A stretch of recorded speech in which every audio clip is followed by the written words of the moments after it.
Bonjour à tous et bienvenue sur boursicoté.com pour cette nouvelle analyse technique des principales matières premières. Nous pouvons constater ici que finalement on vient casser la zone des 1262 $ l'once. Alors je vous avais indiqué qu'en cas de rupture de ce niveau, eh bien on aurait une rupture de niveau significatif qui pourrait accélérer le mouvement baissier.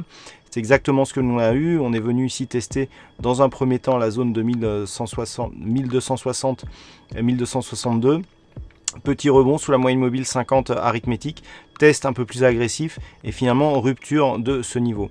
Alors cela n'est pas sans conséquence sur la configuration technique puisque nous avions ici une simili ligne d'eau qui pouvait nous donner une anse avec tasse inversée, même si la tasse ici était un petit peu pointue, et qui nous donne donc une amplitude d'environ 35 $ l'once à retrancher ici sous le 2160 qui nous donne 1225 approximativement comme objectif. Donc c'est l'objectif ici de cette cassure.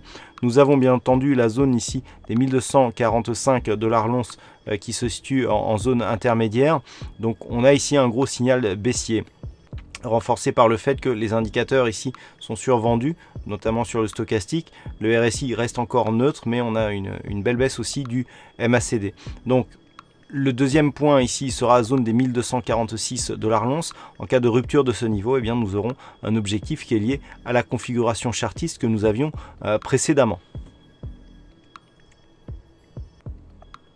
Et puis sur le WTI, là aussi nous confirmons le mouvement baissier, puisqu'après la rupture ici de ce niveau des 46,70 $ le baril, les cours étaient revenus chercher ce niveau comme zone de résistance. On est bien resté ici sous la moyenne mobile 50 arithmétique, et là aussi on a connu une nouvelle phase de baisse hier qui a été validée aujourd'hui, puisque même si la dynamique est très faible, eh bien nous avons deux nouveaux points bas significatifs. Donc un mouvement baissier dont l'objectif se situe sur la prochaine zone de support ici à 43,20 $ le baril. Il faudrait repasser au-delà des 46,70 $ le baril pour invalider cette dynamique baissière. À noter que dans l'éventualité où les cours reviendraient ici sur ce niveau, eh bien on aurait une neutralisation de la dynamique moyen terme, même moyen long terme. En cas de rupture ici des 43,19, eh bien on pourra avoir la mise en place d'une dynamique baissière sur le moyen long terme.